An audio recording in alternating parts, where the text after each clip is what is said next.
However pressing our own private griefs and needs, we had little time now to dwell upon them, for the moment was at hand which was to decide for the time not only our own fates, but that of the Protestant cause in England. None of us made light of the danger.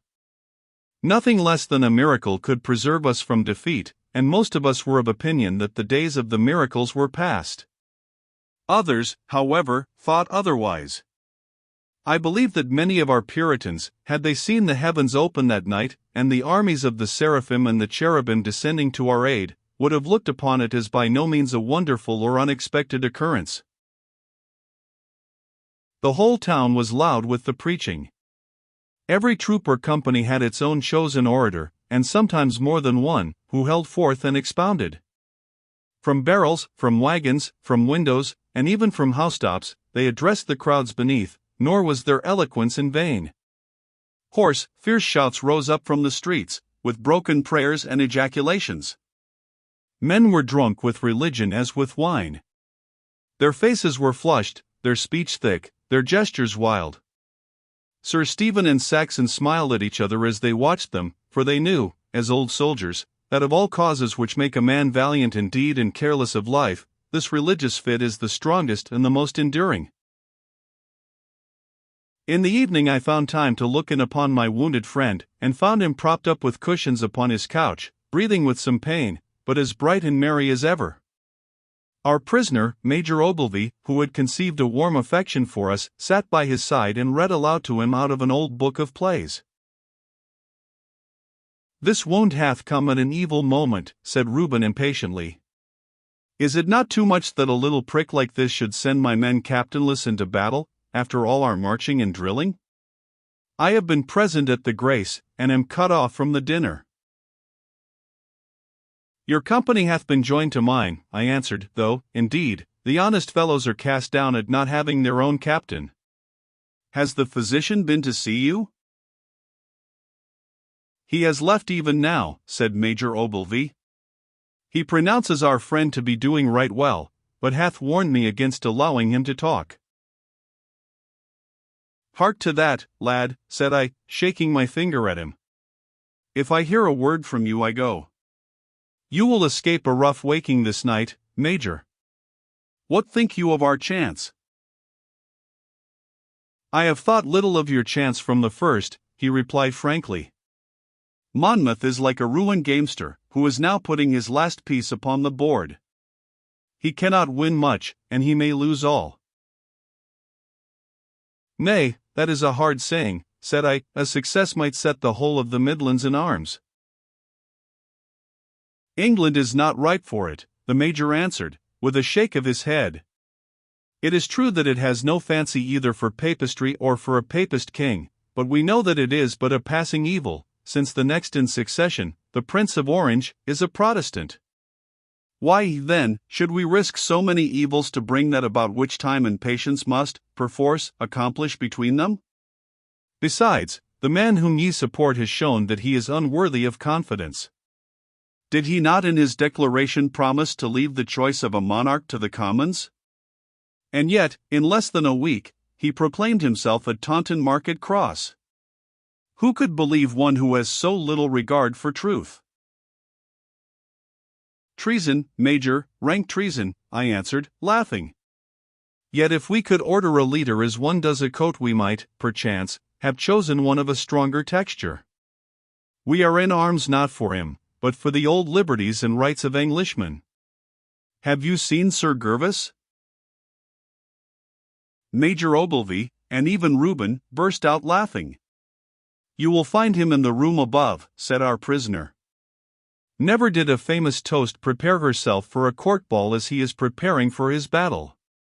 If the king's troops take him they will assuredly think that they have the Duke. He hath been in here to consult us as to his patches, hosen, and I know not what beside. You had best go up to him." "Adieu, then, Reuben," I said, grasping his hand in mine. "Adieu, Micah." "God shield you from harm," said he. "Can I speak to you aside, Major?" I whispered.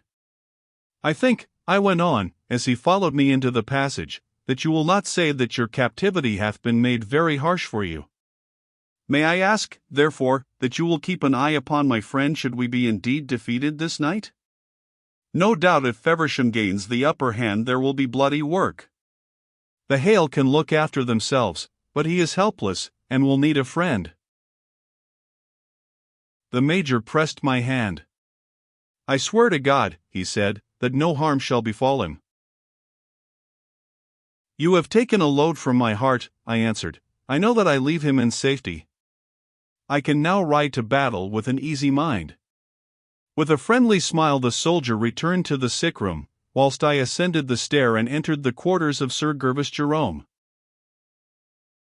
He was standing before a table which was littered all over with pots, brushes, boxes, and a score of the like trifles, which he had either bought or borrowed for the occasion. A large hand mirror was balanced against the wall, with rushlights on either side of it. In front of this, with a most solemn and serious expression upon his pale, handsome face, the baronet was arranging and rearranging a white berdache cravat. His riding boots were brightly polished, and the broken seam repaired. His sword-sheath, breastplate, and trappings were clear and bright. He wore his gayest and newest suit, and above all he had donned a most noble and impressive full-bottomed periwig, which drooped down to his shoulders, as white as powder could make it. From his dainty riding hat to his shining spur there was no speck or stain upon him, a sad set-off to my own state, plastered as I was with a thick crust of the Sedgemoor mud, and disordered from having ridden and worked for 2 days without rest or repose. Split me, but you have come in good time, he exclaimed, as I entered. I have even now sent down for a flask of Canary. Ah, and here it comes, as a maid from the inn tripped upstairs with the bottle and glasses. Here is a gold piece, my pretty dear, the very last that I have in the whole world. It is the only survivor of a goodly family. Pay mine host for the wine, little one, and keep the change for thyself, to buy ribbons for the next holiday. Now, curse me if I can get this cravat to fit unwrinkled. There is naught amiss with it, I answered. How can such trifles occupy you at such a time? Trifles, he cried angrily. Trifles? Well, there, it boots not to argue with you. Your bucolic mind would never rise to the subtle import which may lie in such matters, the rest of mind which it is to have them right, and the plaguy uneasiness when aught is wrong. It comes, doubtless, from training, and it may be that I have it more than others of my class. I feel as a cat who would lick all day to take the least speck from her fur. Is not the patch over the eyebrow happily chosen? Nay, you cannot even offer an opinion. I would as soon ask friend Moreau, the knight of the pistol. Fill up your glass. Your company awaits you by the church, I remarked. I saw them as I passed. How looked they? He asked. Were they powdered and clean? Nay, I had little leisure to observe. I saw that they were cutting their matches and arranging their priming. I would that they had all snafences, he answered, sprinkling himself with scented water. The matchlocks are slow and cumbersome. Have you had wine enough? I will take no more, I answered. Then mayhap the Major may care to finish it. It is not often I ask help with a bottle, but I would keep my head cool this night. Let us go down and see to our men. It was 10 o'clock when we descended into the street. The hubbub of the preachers and the shouting of the people had died away, for the regiments had fallen into their places, and stood silent and stern, with the faint light from the lamps and windows playing over their dark serried ranks. A cool, clear moon shone down upon us from amidst fleecy clouds, which drifted ever and anon across her face. Away in the north tremulous rays of light flickered up into the heavens, coming and going like long, quivering fingers. They were the northern lights, a sight rarely seen in the Southland counties. It is little wonder that, coming at such a time, the fanatic should have pointed to them as signals from another world, and should have compared them to that pillar of fire which guided Israel through the dangers of the desert. The footpaths and the windows were crowded with women and children, who broke into shrill cries of fear or of wonder as the strange light waxed and waned. "It is 10:30 by St. Mary's clock," said Saxon, as we rode up to the regiment. "Have we nothing to give the men?" "There is a hogshead of Zoyland cider in the yard of yonder inn," said Sir Gervas. "Here, Dawson, do you take those gold-sleeve links and give them to mine host in exchange? Broach the barrel, and let each man have his horn full. Sink me, if they shall fight with naught but cold water in them." "They will feel the need of it ere morning," said Saxon, as a score of pikemen hastened off to the inn. "The marsh air is chilling to the blood. I feel cold already, and Covenant is stamping with it," said I. "Might we not, if we have time upon our hands, canter our horses down the line?" "Of a surety," Saxon answered gladly, "we could not do better," so shaking our bridles we rode off, our horses' hoofs striking fire from the flint-paved streets as we passed. Behind the horse, in a long line which stretched from the Eastover gate, across the bridge, along the High Street, up the Cornhill, and so past the church to the Pig Cross, stood our foot, silent and grim, save when some woman's voice from the windows called forth a deep, short answer from the ranks. The fitful light gleamed on side's blade or gun barrel, and showed up the lines of rugged, hard-set faces, some of mere children with never a hair upon their cheeks, others of old men whose grey beards swept down to their crossbelts, but all bearing the same stamp of a dogged courage and a fierce self-contained resolution. Here were still the fisher folk of the south. Here, too, were the fierce men from the Mendips, the wild hunters from Porlock Quay and Minehead, the poachers of Exmoor, the shaggy marshmen of Axbridge, the mountain men from the Quantocks, the serge and wool workers of Devonshire, the graziers of Bampton, the redcoats from the militia, the stout burghers of Taunton, and then, as the very bone and sinew of all, the brave smock-frocked peasants of the plains, who had turned up their jackets to the elbow, and exposed their brown and corded arms, as was their wont when good work had to be done. As I speak to you, dear children, 50 years rolls by like a mist in the morning, and I am riding once more down the winding street, and see again the serried ranks of my gallant companions. Brave hearts! They showed to all time how little training it takes to turn an Englishman into a soldier, and what manner of men are bred in those quiet, peaceful hamlets which dot the sunny slopes of the Somerset and Devon Downs. If ever it should be that England should be struck upon her knees, if those who fight her battles should have deserted her, and she should find herself unarmed in the presence of her enemy, let her take heart and remember that every village in the realm is a barrack, and that her real standing army is the hardy courage and simple virtue which stand ever in the breast of the humblest of her peasants. As we rode down the long line, a buzz of greeting and welcome rose now and again from the ranks as they recognized through the gloom Saxon's tall, gaunt figure.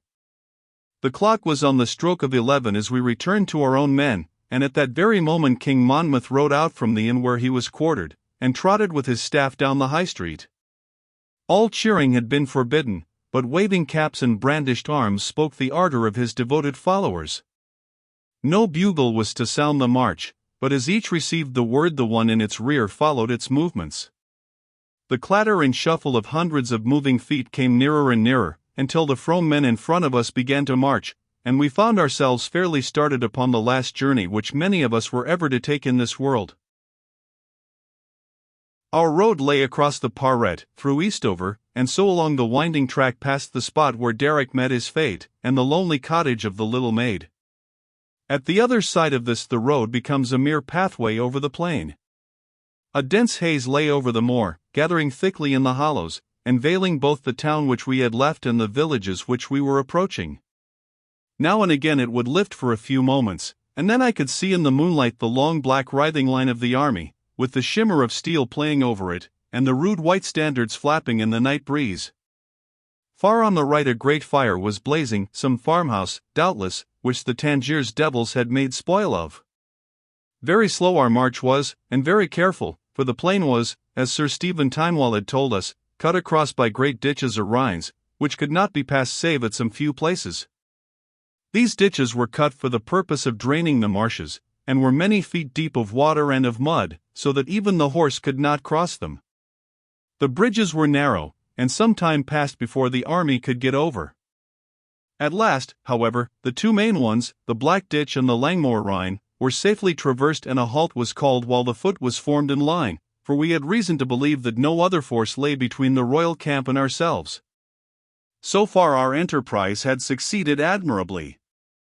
We were within half a mile of the camp without mistake or accident, and none of the enemy scouts had shown sign of their presence. Clearly they held us in such contempt that it had never occurred to them that we might open the attack. If ever a general deserved a beating, it was Feversham that night. As he drew up upon the moor, the clock of Chedzoy struck one. "Is it not glorious?" whispered Sir Gervas, as we reined up upon the further side of the Langmoor Rhine. "What is there on earth to compare with the excitement of this?" "You speak as though it were a cocking match or a bull baiting," I answered, with some little coldness. "It is a solemn and a sad occasion. Win who will, English blood must soak the soil of England this night." "The more room for those who are left," said he lightly. "Mark over yonder the glow of their campfires amidst the fog. What was it that your seaman friend did recommend? Get the weather gauge of them and board, eh? Have you told that to the colonel?" "Nay, this is no time for quips and cranks," I answered gravely. "The chances are that few of us will ever see tomorrow's sunrise." "I have no great curiosity to see it," he remarked, with a laugh. "It will be much as yesterday's. Zounds! Though I have never risen to see one in my life, I have looked on many a hundred ere I went to bed." "I have told friend Reuben such few things as I should desire to be done in case I should fall," said I. "It has eased my mind much to know that I leave behind some word of farewell, and little remembrance to all whom I have known. Is there no service of the sort which I can do for you?" "Hum," said he, musing. "If I go under, you can tell Araminta, nay, let the poor wench alone." "Why should I send her messages which may plague her? Should you be in town, little Tommy Chichester would be glad to hear of the fun which we have had in Somerset. You will find him at the coca tree every day of the week between 2 and 4 of the clock. There is Mother Butterworth, too, whom I might commend to your notice. She was the queen of wet nurses, but alas! Cruel time hath dried up her business, and she hath need of some little nursing herself. If I live and you should fall, I shall do what may be done for her," said I. "Have you aught else to say?" "Only that Hacker of Paul's Yard is the best for vests," he answered. "It is a small piece of knowledge, yet like most other knowledge it hath been bought and paid for. One other thing. I have a trinket or two left which might serve as a gift for the pretty Puritan maid, should our friend lead her to the altar. Odie's my life, but she will make him read some queer books. How now, Colonel, why are we stuck out on the moor like a row of herons among the sedges?" "They are ordering the line for the attack," said Saxon, who had ridden up during our conversation. "Donnerblitz! Whoever saw a camp so exposed to an onfall? Oh, for 1,200 good horse, for an hour of Wessenberg's pandurs! Would I not trample them down until their camp was like a field of young corn after a hailstorm?" "May not our horse advance?" I asked. The old soldier gave a deep snort of disdain. "If this fight is to be won, it must be by our foot," said he. "What can we hope for from such cavalry? Keep your men well in hand, for we may have to bear the brunt of the king's dragoons. A flank attack would fall upon us, for we are in the post of honor." "There are troops to the right of us," I answered, peering through the darkness. "Aye. The Taunton burghers and the Frome peasants. Our brigade covers the right flank. Next us are the Mendip miners, nor could I wish for better comrades, if their zeal do not outrun their discretion. They are on their knees in the mud at this moment." "They will fight none the worse for that," I remarked, "but surely the troops are advancing." "Aye," cried Saxon joyously, plucking out his sword, and tying his handkerchief round the handle to strengthen his grip. "The hour has come. Forwards!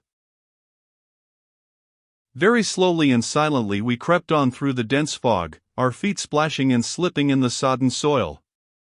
With all the care which we could take, the advance of so great a number of men could not be conducted without a deep sonorous sound from the thousands of marching feet.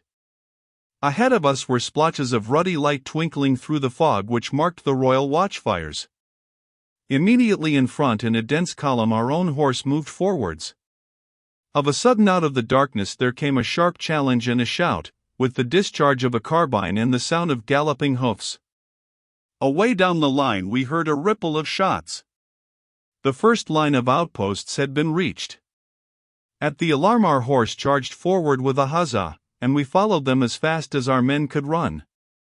We had crossed 200 or 300 yards of moor, and could hear the blowing of the royal bugles quite close to us, when our horse came to a sudden halt, and our whole advance was at a standstill.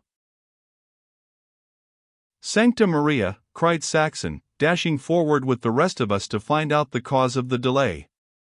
"We must on at any cost. A halt now will ruin our camisado." "Forwards, forwards!" cried Sir Gervas and I, waving our swords. "It is no use, gentlemen," cried a cornet of horse, wringing his hands, "we are undone and betrayed. There is a broad ditch without a ford in front of us, full 20 feet across. Give me room for my horse, and I shall show ye the way across," cried the baronet, backing his steed. "Now, lads, who's for a jump?" "Nay, sir, for God's sake," said a trooper, laying his hand upon his bridle. "Sergeant Sexton hath sprung in even now, and horse and man have gone to the bottom." "Let us see it, then," cried Saxon, pushing his way through the crowd of horsemen.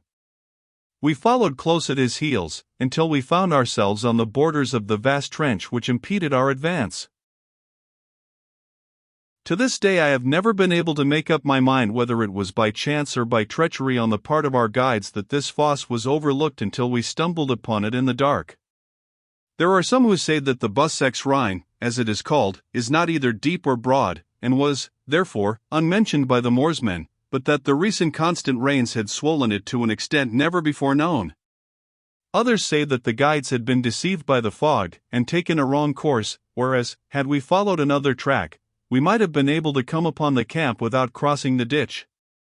However that may be, it is certain that we found it stretching in front of us, broad, black, and forbidding, full 20 feet from bank to bank, with the cap of the ill-fated sergeant just visible in the center as a mute warning to all who might attempt to ford it. "There must be a passage somewhere," cried Saxon furiously.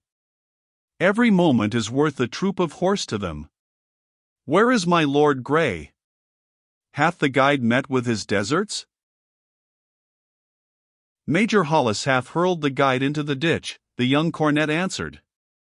"My Lord Grey hath ridden along the bank seeking for a ford." I caught a pike out of a footman's hand, and probed into the black oozy mud, standing myself up to the waist in it, and holding Covenant's bridle in my left hand. Nowhere could I touch bottom or find any hope of solid foothold. "Here, fellow," cried Saxon, seizing a trooper by the arm. "Make for the rear. Gallop as though the devil were behind you. Bring up a pair of ammunition wagons, and we shall see whether we cannot bridge this infernal puddle." "If a few of us could make a lodgment upon the other side we might make it good until help came," said Sir Gervas, as the horseman galloped off upon his mission. All down the rebel line a fierce low roar of disappointment and rage showed that the whole army had met the same obstacle which hindered our attack. On the other side of the ditch the drums beat, the bugles screamed, and the shouts and oaths of the officers could be heard as they marshaled their men.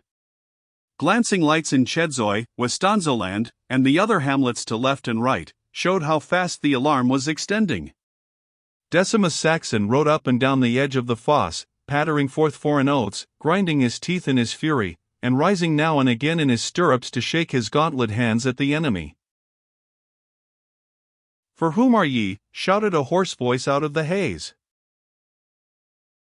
"For the king," roared the peasants in answer. "For which king?" cried the voice. "For King Monmouth."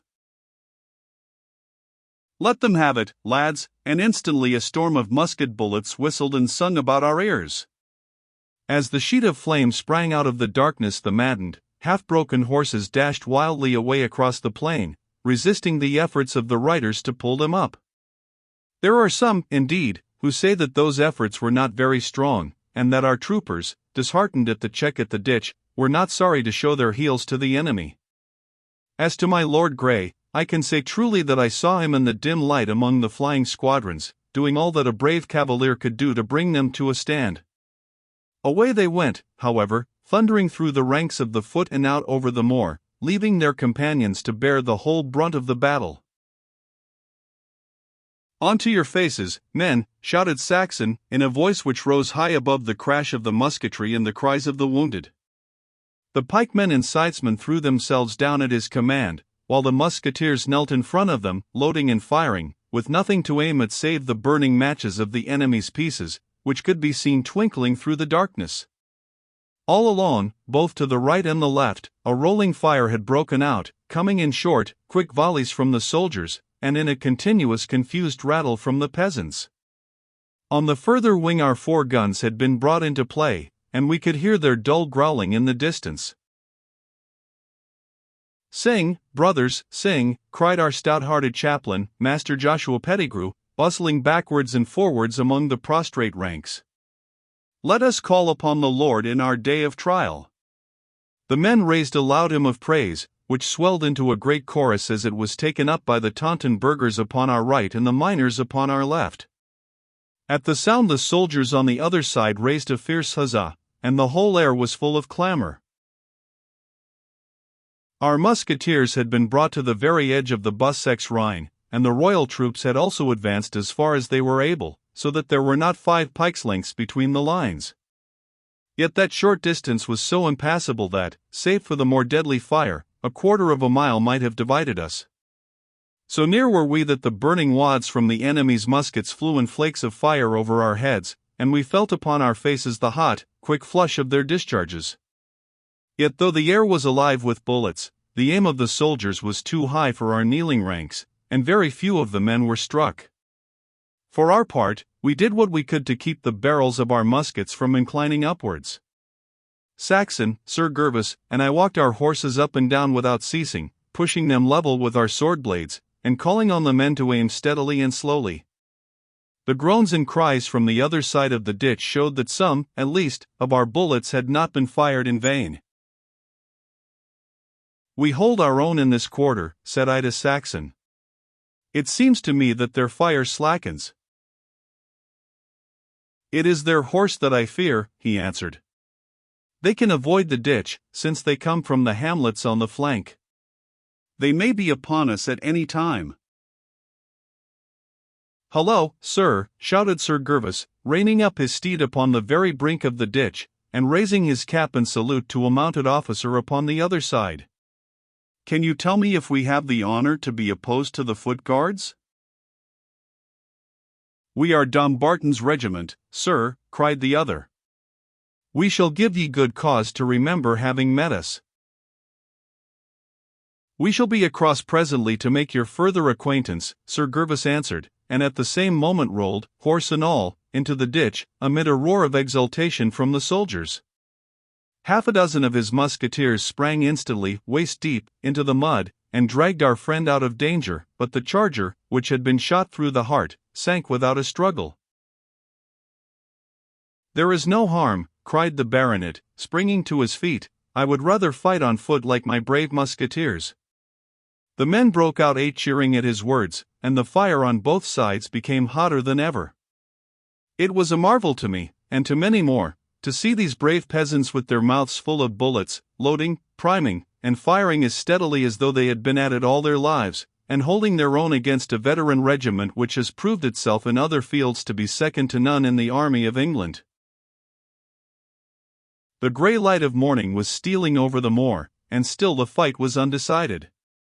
The fog hung about us in feathery streaks, and the smoke from our guns drifted across in a dun-colored cloud, through which the long lines of redcoats upon the other side of the Rhine loomed up like a battalion of giants.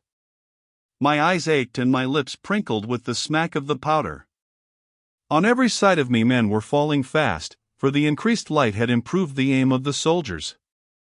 Our good chaplain, in the very midst of a psalm, had uttered a great shout of praise and thanksgiving, and so passed on to join those of his parishioners who were scattered round him upon the moor.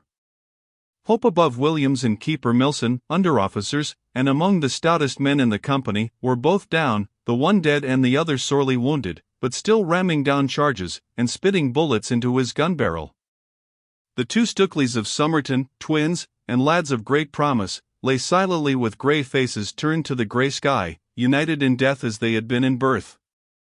Everywhere the dead lay thick amid the living. Yet no man flinched from his place, and Saxon still walked his horse among them with words of hope and praise, while his stern, deep-lined face and tall sinewy figure were a very beacon of hope to the simple rustics. Such of my sidesmen as could handle a musket were thrown forward into the fighting line, and furnished with the arms and pouches of those who had fallen.